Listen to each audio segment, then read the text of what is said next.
আমাদের বাঙালিদের বলা হয়ে থাকে মাছে ভাতা বাঙালি। মাছ ছাড়া আমাদের দিন যেতেই চায় না। এ কারণে আমরা প্রতি বছর প্রচুর পরিমাণে মাছ খেয়ে থাকি। আমাদের দেশে রয়েছে প্রচুর পরিমাণে খালবিল, নদী নালা।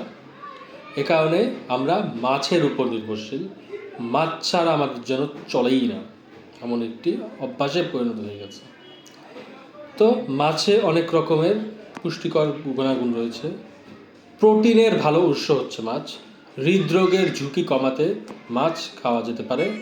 হাড় ও দাঁত মজবুত করতে মাছকে খাওয়া হয়ে থাকে।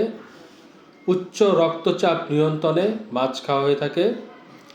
রক্ত স্বল্পতা দূর করতে আমরা মাছ খেতে পারি।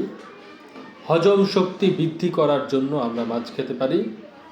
মস্তিষ্কের কার্যক্ষমতা বৃদ্ধি করতে আমরা মাছ খেতে পারি। ত্বক ও চুলকে মজবুত এবং মসৃণ করতে আমরা মাছ খেতে পারি। তার পাশাপাশি রোগ প্রতিরোধ ক্ষমতা বৃদ্ধি করার জন্য আমরা মাছ খেতে পারি। শরীরের শক্তি বাড়ানোর জন্য মাছের উপকারিতা রয়েছে।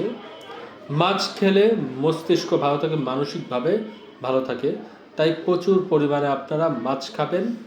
মাংসর পাশাপাশি বা গোস্তের পাশাপাশি আপনারা যদি মাছ খাওয়ার অভ্যাস করেন তাহলে এটি প্রোটিনের অনেক ভালো একটি উৎস।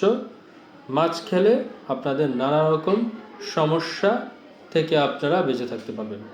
তো এরকম টিপস পেতে হলে আমাদের ভিডিওটি আপনারা ফলো দিবেন, শেয়ার করবেন, চ্যানেলটি সাবস্ক্রাইব করবেন এবং ফেসবুক পেজটি ফলো দিয়ে রাখবেন ইনশাআল্লাহ।